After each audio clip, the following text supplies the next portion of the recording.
Yay! It's the Smart Girl Dumb World.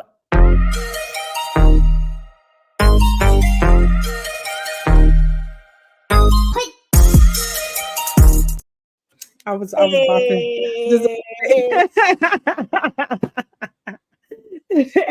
what up, world? This is Star Rock, and I'm with my co-host Malaika Jules, and you already know this is Smart Girl Dumb World.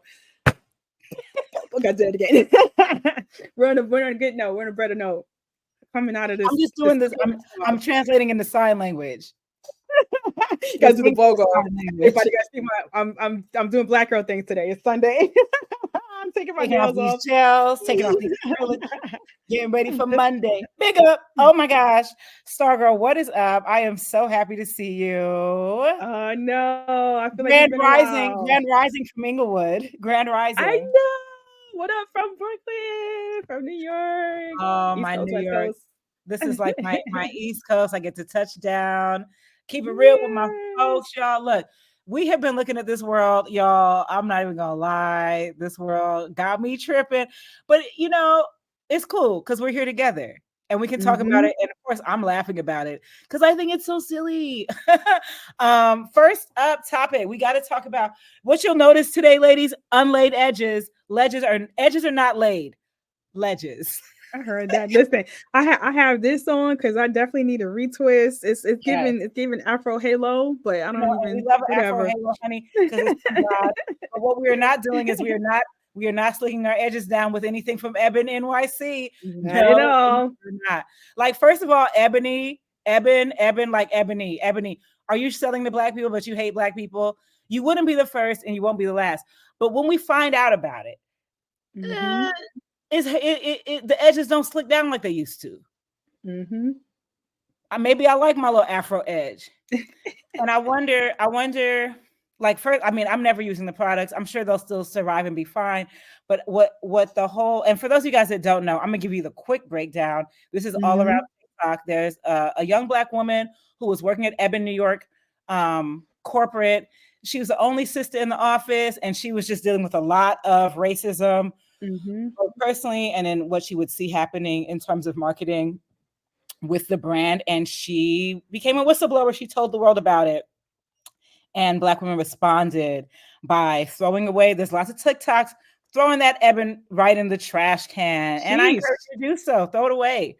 Throw it away. And that's Throw it away if you that's want. all Like, the energy we're gonna give it because I want to tell energy y'all in it, about throw it away. a And dope black owned brand black called owned brands, they're The popping Dude. up. And I feel like Star was telling me about an amazing brand that she thinks is so much better for us. Yes, let me Um, see if I can find it. Okay. yes. And And just, there's tons of people out there now, like a lot of indies doing their thing. yes. And you know, Ooh, but let's look this at one, this. I What think is this she's one indie called? now. So it's called The Is Do. The Do. Doux, and that's actually the founder. So she has Doux. an interesting story where like she's like a military wife, I believe, and she Mhm, started in Germany, right? Like mhm, she was stationed in Germany. I think she had a salon out there that mhm, did that was hooking up all the black girls that were out there with mostly with the military and expat mhm. community. And so her brand is very hip hop influenced. Like as Okay. you I see, love the sweetest that. thing, the background is giving Yeah. 90s. She Yeah. has these products that are like really designed to kind of take the work out of doing your hair. Look at this, Oh, yeah, dear I've seen mama, this more in Target. chemo. I've seen this. I've seen this in Target. I actually use this most Moose Def. I love that. Oh my God. Come Moose on. Def. I That's use me. it. It's amazing. So it detangles, it hydrates, and you can use it for like defining. So I use it in my daughter's hair, defines her curls. I use it Mhm. in my hair. I just discovered via the owner on Instagram that you can use it to retwist locks. And when she said that, I never thought about using mousse to retwist locks. I just always use gel. Mhm. And so when she said it, I was like, well, let me try it. And it worked. And I mean, it makes your hair really nice and soft and it does all the things. It's a multi-purpose product. That's the thing. A lot of her products are multi-purpose. So she has Mhm. this crazy sexy curl. I haven't tried it yet, but I have it. It's in my daughter's room, so I'm gonna try it on her. And then Mhm. like ladies first shampoo and the sweetest Mhm. thing. So I'm going through some of her products. Hair care products aren't as cheap as they used to be now. Right. And you know what? I think we But need I to find embrace her that prices. because the cheap ones are clearly from the companies that don't care about us and don't care That about our health. care.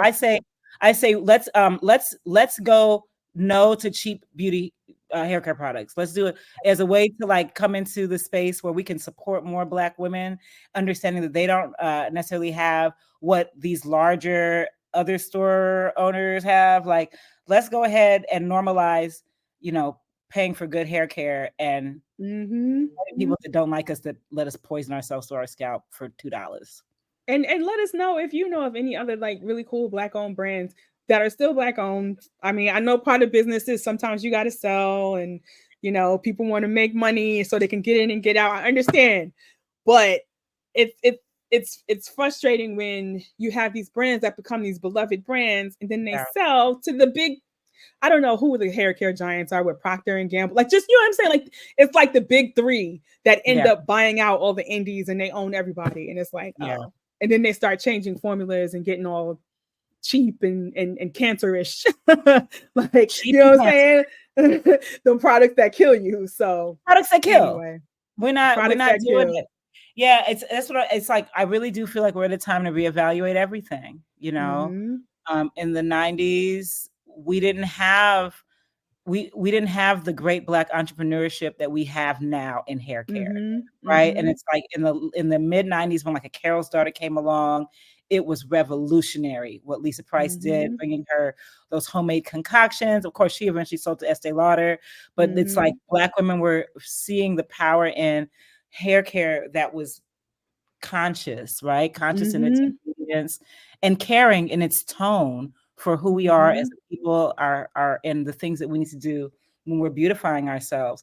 And I think that for me at this age, because like I can buy the $3, the $8 Ebin gel, but I can also buy the $20 Black Girl gel. So I'm gonna go ahead and buy the Mm-hmm. $20 Black Girl gel and let Ebin, you know, whoever, if you still want to support Ebin, go for it. But it's like for me, as somebody like grew up in Black LA, and the energy between Korean store owners and Black girls is so violent, is Yep. personal to me. And I'm like, you know what? Because what I girl's can't. name? We're What's talking what's the Latasha Harlins. Yes. Yeah, Mm-hmm. Tasha Harlins, which happened when I was about 9 years old, and it Mm-hmm. really I remember affected when that me. happened. It affected me. It made me scared to go in stores. It made me afraid at all times. And so, like, I think that at this age, that plus this equals I'm good. Mm-hmm. I don't need to Agreed. say much more about it. I don't need to broadcast, but just know for me, honey, you about to see these nappy edges, baby. Because to slick it back for what? For you? So that you could go be rich and hate me from the hills? No. And you're gonna be rich and hate me from the hills anyway, but I'm not putting my money on it, is what I'm saying. Agreed. Boom. Well, but what I love about this is the entrepreneurship that's flaring up. I have my own entrepreneurial pursuits. I'm not going to talk about them now because, oh my God, Malaika, you're doing so much. I mean, you're doing this podcast with your friend Starr and being It's an a dope idea. entrepreneur. I love It's it. it's too much, but I'm too much. And it's not because I'm neurodivergent. It's because I'm crazy and I love to make stuff and I love the time that we're living in, and it's exciting for me, you know. So I just think we live in a time of entrepreneurship. So I think any places where you felt unwelcomed, if there's an alternative, just be in that alternative. Make We have that space. options now. We have options now. We do not have to, you know, in the 90s we kind of had to. Mm-hmm. We had to tough it out with that Korean store owner who hated us, who Mm-hmm. if with one flick of their imagination going the wrong way could end up in us dying, you know. Mm-hmm. We had to in the 90s. With the internet, with entrepreneurship boom that's happening It's right so now, much easier to find stuff that suits you. Yeah. find your people, baby. Find your people. Yeah, Ebin, shame on you. Also, like who you making extra control for? Anyway, but also, Ebin, maybe open up your market. Like, who do you like? Market to them. They're not gonna It's buy your. right. They're not gonna buy that cheap toxic shit. You feel me? Like, you see how that works? Okay, moving on. We're on a tear today, ladies and gentlemen. We're feeling free because it's Smart Girl Dumb World. And yeah, I do think this world is stupid. You know what I think is dumb? I'm not gonna lie, y'all. This Jeannie Mai and Jeezy situation, Look, I'm all for it. Love who She you got love, her dark meat. sis. Dark meat on the side should have stayed on the side. Like, sis should have kept that mashed potatoes as the main. You know what I mean? Because like, what in the gun-toting Negro rap star did you marry and have a baby with? Like, didn't you in your culture, didn't they warn you about people like this? I thought that was our problem in our community. But if we want, sure, it's integration. Everybody can have the Black community problems. If you want Black community problems, go ahead and sign up for them. Now, here's my thing, because like as a person who is an artist, as a person who has been married and divorced, right? I love to respect people's privacy. I don't like to interject. I don't like to do all that. But at the same time, on this internet where nothing's private and we're all interjecting. My thing with Jeezy and Jeannie Mai was like, I remember Jeannie Mai was kind of, it was this thing like, look what I've reformed the snowman, was kind of her Right. sound. The snowman is a good man. The snowman is a good man, says Jeannie He's Mai. a good man, Savannah. Savannah, that's enough of the snowman. He is so it's like, so there's that, right? Where I was like, okay, sis, like I'm pretty sure he was telling us who he was. Maya Angelou said believe him, but Jeannie Mai said test it out and see. I mean, he also got caught up in 2014 on some like battery charges. So we got battery charges. I don't follow him, so I don't really know the extent of that. But we've got a whole questionable rap I think era. It was clear, yeah. We've got a questionable rap era with questionable tunes and hits. You know, not my era. Can't even speak on it. You know, I'm not into Snowman. I was like, what in the? It's like KB Toys. I think I was at Double XL when he was like really starting to bubble, and I hated working there. And like, they were also in love with him, but it was Double XL. That's not a shocker, right? They're like, how is it toxic? Will it at that time, I was still a little naive, thinking like, oh, I can be here and bring a new perspective. No, that's not how it works. That's another story. You're looking at two women who once were naive enough to believe that they could bring a new perspective to hip hop.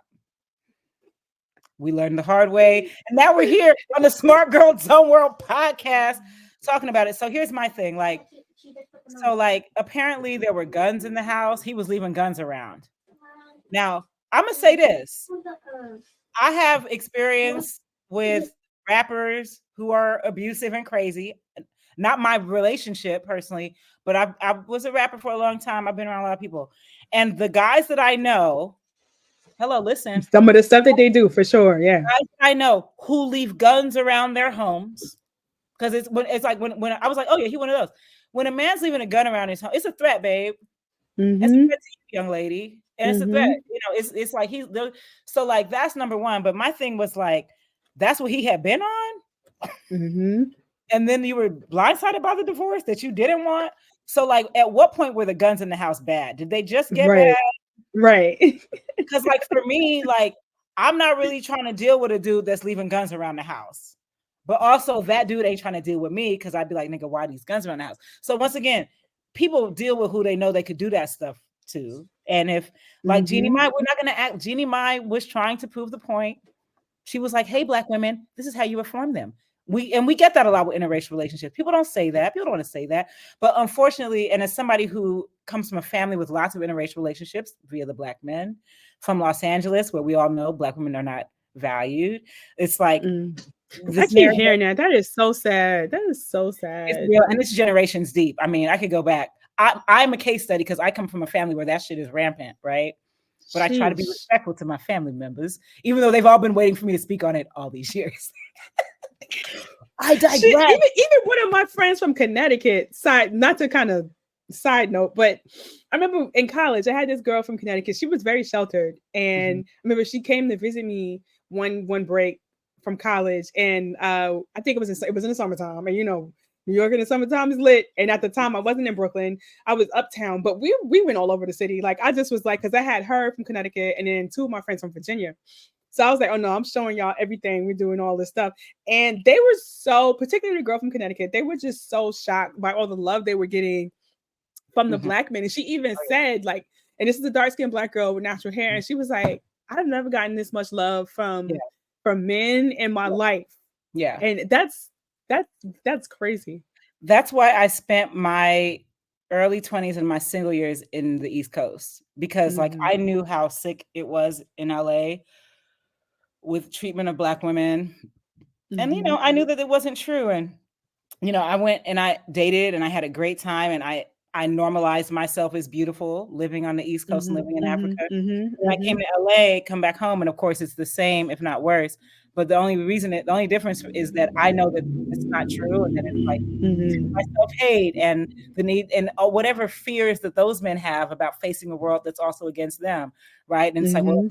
if I latch onto her, I can ride her privilege into the high, and it And then it's happens, like, but what if you procreate with someone and the kids look like you? That's possible. and that They're normally not happens, always gonna come out light and curly. They right? And then come that's how out you put, and brown then skin. well, then you put them in the circus, which is what we're Sheesh. watching with a lot of celebrity kids, But it's, I'm like, we have digressed. Well, I mean, well, hey, going back to Jeannie Mai and Jeezy Oh, with the that's I was like, I baby. was like, I was like, I don't remember what I was talking about. Okay, that's what it is. Well, They fetishized each other. Now it's a they got this baby. fetishization of, and it's the idea that this is what I want to say to, like, just about that, and the way I view it on a real level. Because, like, I don't really care. Like, for example, we live. It's like, oh, I don't date black. I don't care. Like, guys, when they don't date Black women, I don't care. I would have never dated that guy anyway. And I'm a black woman, so if a man likes me, he has to like Black women. So it's like there's so much of that I'm not interested in. But this is what I can say just as a Black person. The reality is that our relationships amongst each other, our interpersonal relationships, friendships, relationships, marital, they suffer from a lot of the things that are unresolved from slavery. Mm-hmm. So, like, A lot if of that you're coming trauma. in from another community, I can only imagine how confusing this shit looks. Like, I can only imagine, like, Jeannie Mai probably did think she could change or shift him. People don't understand what we're up against socially Mm-hmm. in terms of, Mm-hmm. like, how slavery socialized us in certain ways. People don't want to talk about how it's still in there in our Mm-hmm. relationships, male, female, mother, child, father, child. Like, there's so much unlearning that needs to be done, and there's so much that happens that's on auto. And so I Mm-hmm. can't say what it is. I don't know Jeezy enough to say, but all I can say is that it's a Black issue. And Mm-hmm. I just sympathize for anybody come from the outside that takes on that work. Because I would never want to take on that work. I would never, Do you honey, if I remember? was Jeannie You Mai, remember Jeannie Clubhouse? Mai wants it on the side. Jeannie Mai wants the dark meat on the side. If I was Jeannie Mai, there would be no dark meat on the plate. Okay. Jeannie Mai, I'd be like, udon noodles and some mashed potatoes. This is what Do you boy. remember Clubhouse? Do you remember Clubhouse? I remember Clubhouse, that old app from the Oh from God, the I COVID era. hated it. So I stumbled upon back when I was on Clubhouse in Back 2020. when I was on Clubhouse. I stumbled upon this group of it was about interracial dating. And I don't know what made me jump into it. It was just as stupid and bizarre world as I imagined it would be. But I was just, I gotta hear this. I came in on a part where some people were arguing because so I guess the way it was set up was people who were pro, people who were con were like the lead of the conversations. Mhm. And a couple of people came on and said that swirling is going to end racism. Oh yeah, no. And I just remember cracking up That's laughing just and I hung no. up. That's I was like, just I can't. I'm like, Because so if you like think it's that simple, Thomas Jefferson ended racism with Sally all of Hemings. my ancestors that were raped. Oh Because my when it's really God. dark, you can't see what color the hole is. And And so that's that just made me think of that because I'm like, the work that needs to be done on yourself. Like, right, why would you walk into chaos? And swirl if you want to, that's fine. right. But don't have these like naive views and visions of like it's fetishization. Like, Yes. don't do that. Just make sure you're not doing that. That's what I'm trying to say.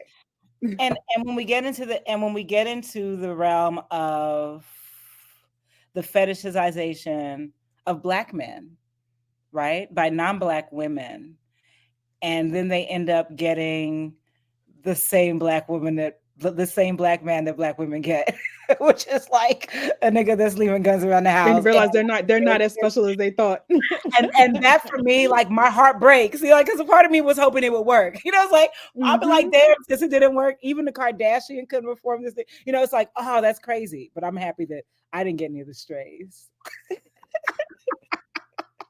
That's one thing I appreciate about my husband for sure. Like, yeah, I was like, for me, I was like, maybe Jeezy and Jeannie Mai is the vibe. I'm always optimistic. Maybe that's the vibe. Like, maybe no more snowman. He gave little baby girl Monica. No, he was like, no, still that nigga. And I'm like, and like that, right? And I think that's welcome to the urban world, baby. Welcome to the Black experience, Jeannie Mai and Kim K. And I don't even want to, I have to say this, and I hate to say it out loud on the podcast, but here it goes. It's like, when I look at Kim Kardashian and like, right, I remember when Kanye came out, I had such a crush on Kanye. I was like, oh my God, he's so cute. He's such a good remember when Kanye came. Oh my gosh, yep. Kanye was so cute. And like, and then Kanye kind of and we were also excited about him. We were so excited about Kanye. And then Kanye is like dropping little black girl this in his song. And I was like, I remember I was like, it's like I couldn't have a crush anymore. And it's wild because now I just don't have them. That's what I keep telling people. Like, I'm like, the breadcrumbs started to show up in his music because people were like, oh yeah, once he started going on these, I was like, no, I was done with him early on. Like early on, yeah. I remember being like, I love you, Kanye, and Kanye being like, you black bitch. It was kind of like vocally what was happening. He didn't say that, but like, I was gonna say, okay. If he made a song like that, I'm sure it would be a hit. Like, I'm sure it'd be great, and I'd dance to it. Yeah. Like, well, you see how when he did that in Gold Digger, and when he get on and leave your ass for a wake up, people think that's funny, right? No, like, I remember, he made that. I remember being at parties and like the black dudes at the parties would say it so loud. They were so proud of it. Well, you know, and that's when I was like, oh no, I see him. Oh, yeah. And then that's how he is. Too. We have to talk about like the joy in shaming black women of, I'm not going to give you my love. I'm not going to give you my attention. Right. And how that's kind of been rocking for like a couple decades.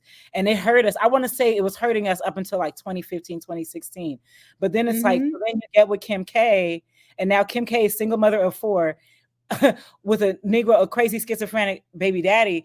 And it's like, you know, I think the average sister would have noticed that he was crazy by date 2, is all I'm trying to say. Because I noticed as soon as the anti-black girls lyrics started rocking, I was like, ooh. And then I was like, oh, I like him, but it's like one of those things, like, especially as you get older, I'm like, I can't really rock with who don't like me.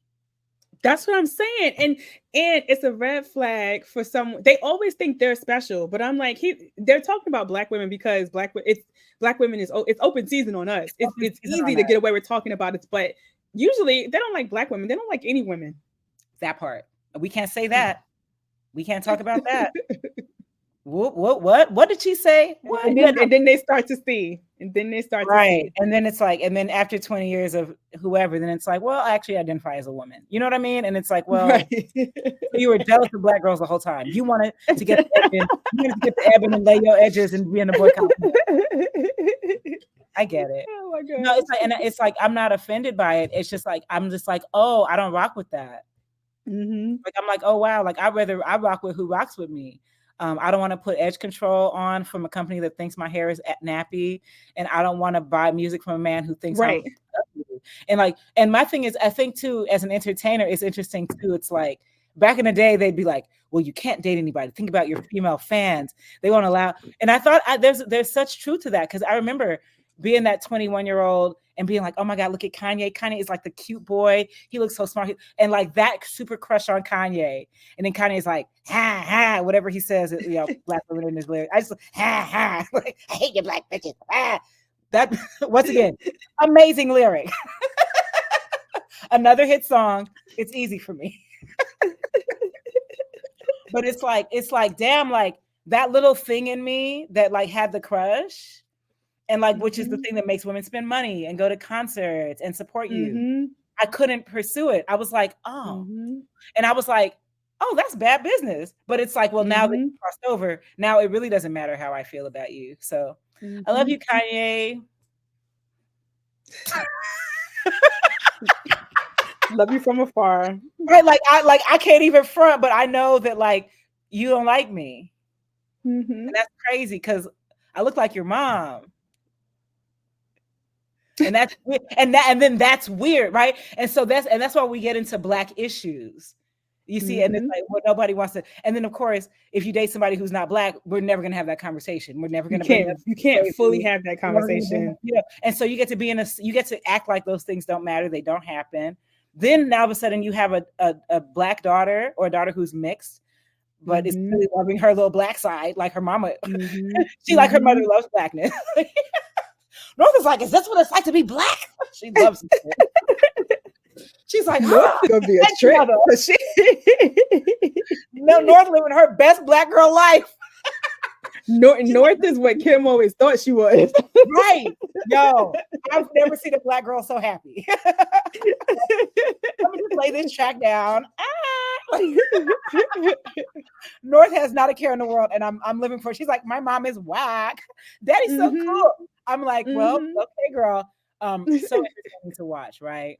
Just absolutely love it.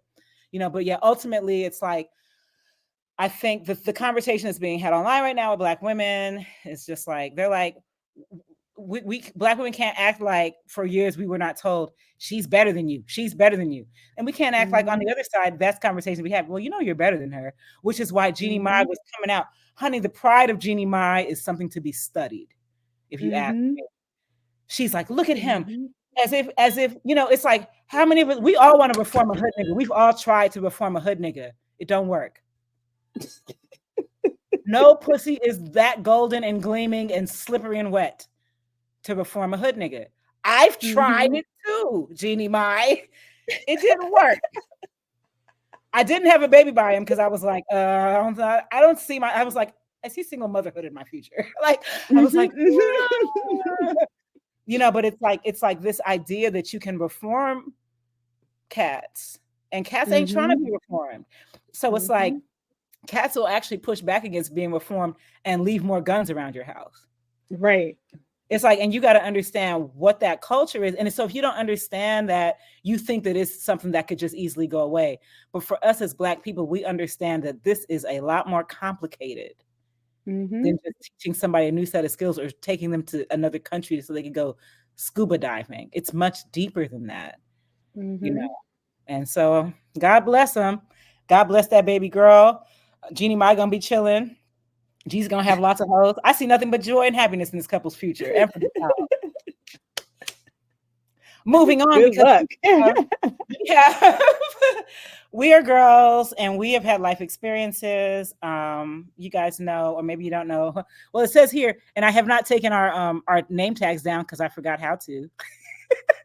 So we're just I love our name tags. We have to leave this. It's so funny. I did an interview on StreamYard a couple of weeks ago, and the author, Reluctant Journalist, was still up, and I was like, "Oh, I'm leaving that." I love that. Ironically, the interview was about shout out Miss Vixen, but the interview was about the state of Black journalism. Like, she was just like, trying to interview a journalist, asking what I thought about the state of Black journalism, having been in Black journalism. And I was like, journalism across the board, it's in a dismal state. But so it was perfect that my author, Reluctant Journalist title was still up there. Hey, it's really how we feel, folks. It's how we feel. But it's how we feel. And speaking of how we feel, I've been thinking about my feelings a lot. And I actually, and this kind of ties into entrepreneurship a little bit too, because I'm like wondering if I should write a memoir. I've been considering it strongly. Memoir writing, you have to put a lot out there, and I don't know if I want to put all that out there, but I'm thinking about it because I feel like I have a dope story, and a lot of people will probably tell you that they feel like they have a dope story or like their life has been like a movie. I feel like my life has been like a run-on episode of The Twilight Zone. Which AKA is still like a movie, but I just don't feel like I've seen the stories of girls from the hood. The one I can think of off top is like Just Another Girl on the IRT. Are you familiar with that movie? That's one of my favorite movies. Are you kidding? That's a movie that made me want to make movies, and maybe that movie scared me straight. My mom, I had to have been like 11 when my mom showed me that movie. I wasn't planning on having sex at 11. But I mean, I grew up in an environment where some kids were, but that movie scared me the fuck straight. Okay. But I'm saying though, it's Perfect. it's still a movie that's about like teenage motherhood, right? Like, Yes. and that's really the only coming of age black girl story I could really think of, like for real, for real. But you know, you had like Juice and Boys in the Hood, and but I'm thinking about myself, and I'm like, I'm a girl from the hood, but I'm not the tip. I'm not like stereotypical, right? Like, Mhm, yeah, you have different elements of the hood, different mhm, layers of it, and I'm a mhm, theater kid, right? mhm. I'm still street smart because I grew up in, Yeah. in a rough neighborhood. You have to be, but I grew Mhm, up a theater kid. I was happy. Yeah, mhm, there's trauma in some of mhm, my story, but for the mhm, most part, I was a happy kid. I was surrounded by people who were like, you want to be on TV, you want to be an actress, then we're gonna take you to auditions, or we're gonna put you in these dance classes, or we're gonna encourage you to go to school, or you want to be a journalist now, okay, then we're gonna expose you to all these things that you want to be. And mhm. so you don't really see that experience. So I've been thinking about writing a memoir, and it's becoming a bigger undertaking than I thought, because it's Yeah, really not just, oh, write your story and be gone. You really have yeah, to think about the elements of your story that you want to focus on, and yeah. you still have to have a thesis. And I was thinking about, like, Maya Angelou had like 7 memoirs. I mean, of course Mother has lived, right? Right. But I'm going deep, girl. And one of the things I was thinking about, like, my life and relationship to hip hop, growing up in New York, 80s, 90s, when, well, when hip hop was still, it was becoming commercial by the time I came along, but it still was relatively in its infancy. But being that girl that was like, oh, I want to be like Khadijah from Living Single. Oh, I want to be like Sydney Shaw from Brown Ava. Sugar. And then finally getting into the business, working at my dream magazine at the time. Mhm.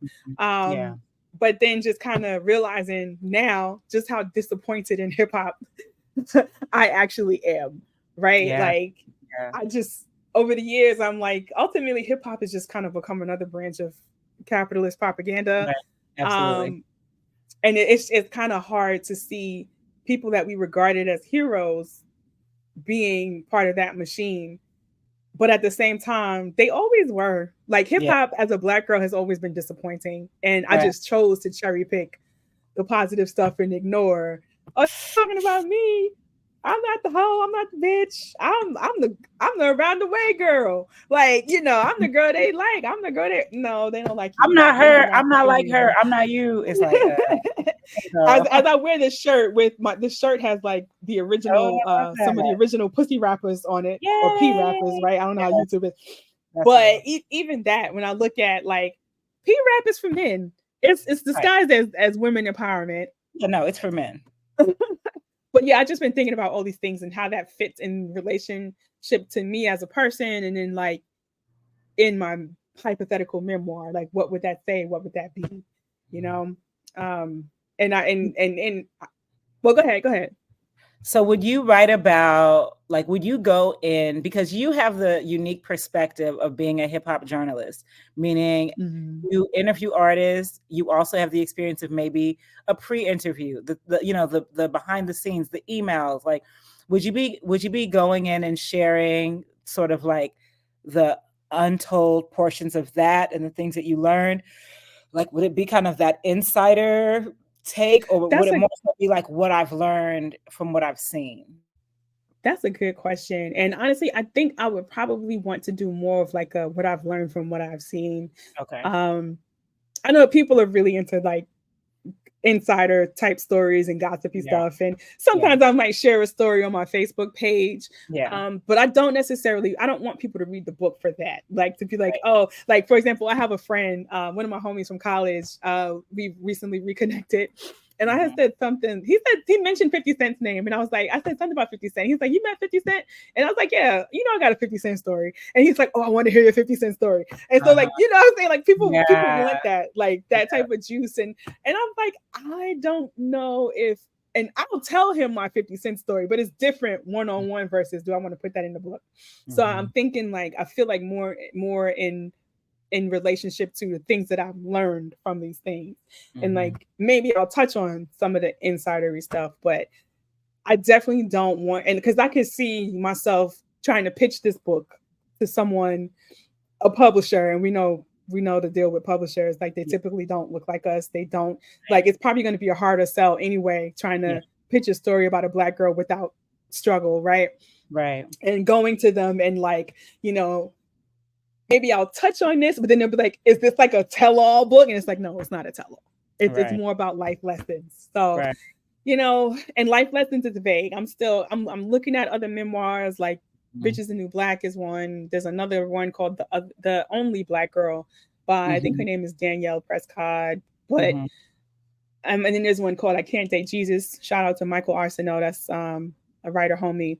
Mhm. His is interesting in that he's a black gay man. Mhm. So he kind of touches on that in Mhm. his, but I don't know, with in relationship to women, because I'm like, Bitches the New Black, the other black girl. These are girls who kind of grew up suburban, like black Right. girl in the suburbs. And Yeah. so my story is very different from Right. that. And I'm not the only black girl from the hood.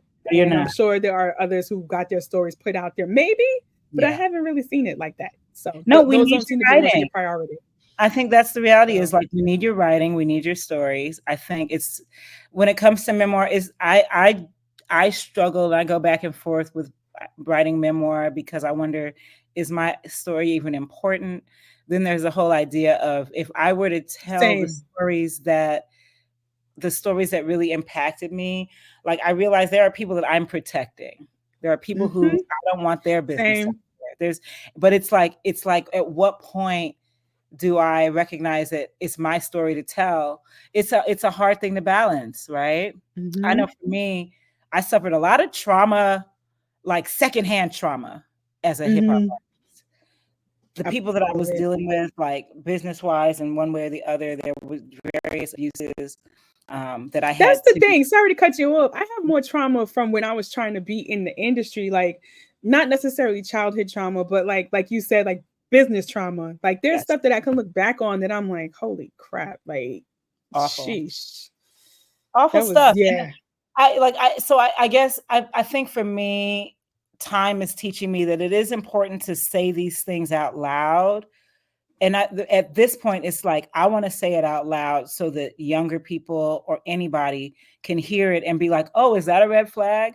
Because I think that for Mm-hmm. me, especially in my young years in the industry, I was just so excited to have a record out, and I was so excited to do shows that like I didn't really question things, And there were times that I should have caught an eyebrow raise, but it just didn't. It just went right on Same, my head. same. It's because Yeah, when you're girl. young and hungry and you're thinking like, you just want to be on so bad, you just overlook stuff that you shouldn't have. Yeah. Same, It's a real thing. So same. it's like, so that's why I'm like, okay, I'm deciding that like my story is important. Even though I'm still deciding what the story is, what I'm doing is I'm giving credit to my life experience and saying, sharing this might help somebody else. And I think that's if it just helps one person, if that one person is you writing it down. I Let's give our love that you stories said that. importance. Yeah.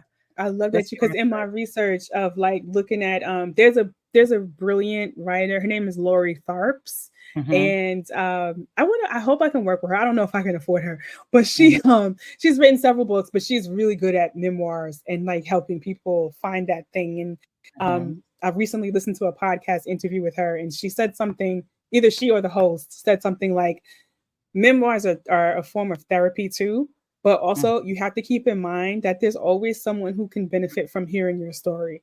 And I thought Yes. that was dope because I do kind of slip into my like that negative self-talk, like who would Yeah. care about my story? But then I think about the new black, which I talked about, and like this is no shade to her. I read her book and I just was like, I mean, she has an interesting story. It Yeah. didn't really resonate with me. Mhm. And well, no, there were elements that resonated because she kind of just talked about her journey from growing up in. I think she grew up in Catalina Island in California. Um, That's from really random. Who lives on Catalina? That's amazing. that's the thing. She was talking about being the only black girl, and so there's definitely interesting You grew elements up of her story. on Her mom was a Catalina? lesbian. She grew up on. She said her mom just used to move on a whim and decided to move them to Catalina, and so A weird I mean, island. obviously that doesn't resonate growing up in Harlem, but it's interesting to kind of peer into that world.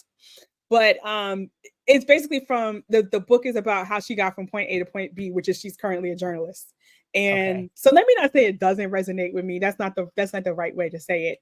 But what I'm saying is the story, there's fascinating elements of her story. Mhm, mhm. And I kind of felt like I don't relate in the sense of like you said, growing up in Catalina, that's super random. And even I picked up on that being from New Hands up. York. Um, but and it also seems like she kind of had a pretty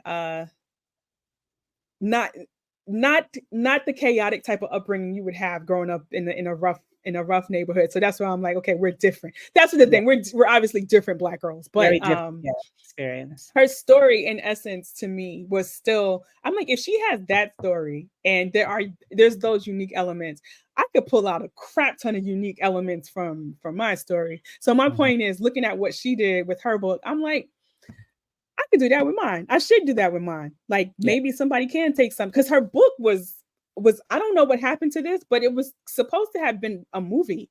mhm, Shonda Rhimes had brought the rights to it to make it mhm, into a movie, and this is mhm. this. I think her book came out about over a decade ago, and I don't think the Okay, movie's gonna happen. Which I know yeah, TV can be fickle and weird, yeah, but yeah, like I was like, oh, they're gonna turn her story into a movie. Where do you hear some of the stuff that happened in my life? Like yeah, I was a teenager going on tour in Italy. Like what, you know what I'm saying? So amazing. when I see people's stories, I'm like, all right. As much as I'd like to be like, would anyone care? Or like, oh, my story is super mundane. But I'm like, no, it's not. No, it's not. No, your And the story, same with you. right, which, like, is so hard for me to really realize. But here's the thing, this is what's crazy. So I had to come to terms with myself as a rapper, right? Because, after walking away from it and starting comedy and finding that new thing, and people would see me and people would still call me Eagle Nebula, and I would still get that 1 or 2 downloads off my Bandcamp. Well, there's this one guy in Mhm. Germany, and every year for the past 3 years in April, this man has emailed me, and he has said, "Eagle Nebula, I love your music on your Bandcamp. Will you can we I have a record company in Germany. Can we please press these songs up on record?" I was like, "No, sir, I'm not interested. I'm not doing that. The songs are on the Bandcamp. Let it be where it is," right? Then another year, Eagle Nebula. Me and my friends, we're still playing all your songs off of Bandcamp. We would love He for set a reminder to email you every year. no, He's like, I'm wearing you down, baby. no, baby. And I'm like, and last year I was raising money for my one woman show. He was like, "I saw you were raising money. I feel like this could help you. I'll press up the record and you could sell them." I was like, no, sir, I don't rap anymore. I'm so happy you and your friends are enjoying my songs from a decade ago. Right. So, like, Mhm. last week, he emails me. He's like, "Eagle Nebula, we love your song so much. Here, we've made a track listing of how we would lay the songs out on the vinyl. And on vinyl records, you get about 22 minutes per side." So he does a Okay. track listing. He's like, "We don't have space for these 2 songs, but would you be interested? We could get right." I emailed him. I said, "Let's do it." So got a record coming out at the He end of wore the you year for down, baby. He gave you proof of concept. I love Yo, it. he came with a proof of concept, and in my mind, I'm like, I was like, well, it's like I have 2 records, third one's a charm. How fun would it Mhm. be? I actually would love to have those songs on record. I didn't want to pay for it. I didn't want to go through the process. It was taking money out of Mhm. whatever I'm trying to do with comedy and TV and stuff like that. Mhm. There's no money to really be made in music right now outside of licensing, Yeah, right? not at all. I was Yeah. like, you know what? Let's do it. So, new record coming out, and what's great is that it is because I have 2 records, and what's great is that the songs on this record are not songs that I have on record. So it'd be a brand Okay. new record of the songs that I released on my Bandcamp from like maybe 2010 to Mhm. 2015. So it's like I was like, "Oh my God, was it a long rap career, child?" I said, "Not a long rap career." Not I said, "What?" I said, "Now we had a long rap career. Like, what is happening?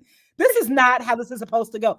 But I think that there's something to be shared about that, about Mhm. this Mhm. this surprising path that I end up taking as a rap artist that I didn't plan, and how even in my kibosh of it, it was like, "No, you still have fans in Germany. Like, we still have I fans." love And it's that. like, And there's something about the fans in Europe that they just show you so much more. I mean, this I is just from my observations of all my rapper friends. They show yeah, you so much more love. they're awesome. They're awesome.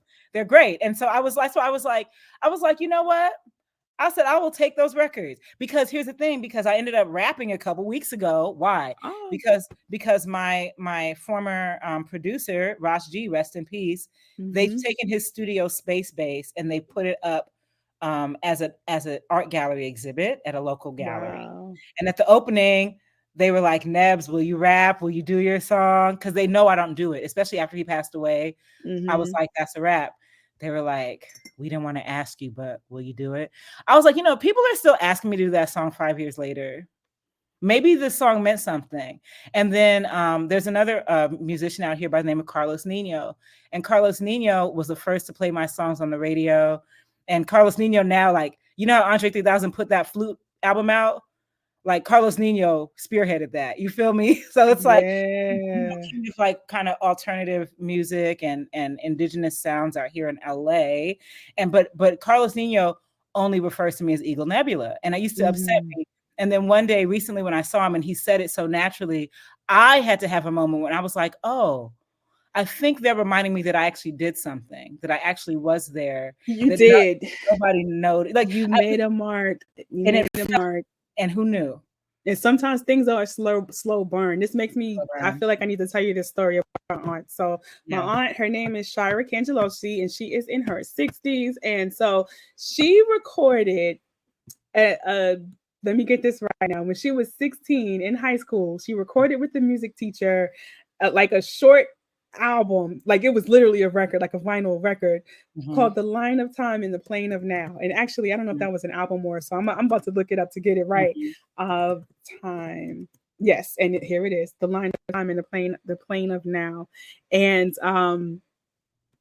so it was a song that was there was a song that was used from this particular wait, sorry, I just want to get this right.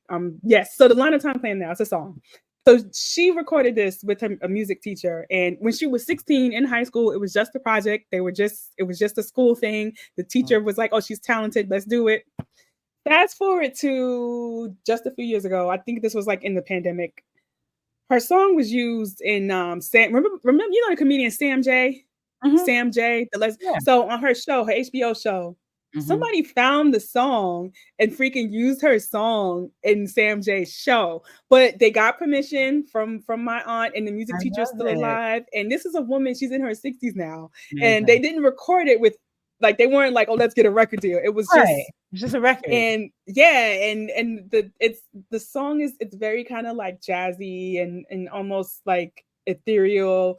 It kind Mm. of gives me Minnie Riperton ish Mhm. vibes a little bit. It's really pretty, really beautiful. But Mhm. like that just kind of set off this explosion for her. Like she has a deal, like a distribution deal now, and like Mhm. people have reached out to her for interviews and stuff. I mean, she's not famous, but Yeah. like she has a little following now I that love people know it. about this song, and she's in her 60s. So I'm like, listen, she recorded that at 16. So I feel like I needed to put that story out there for you too.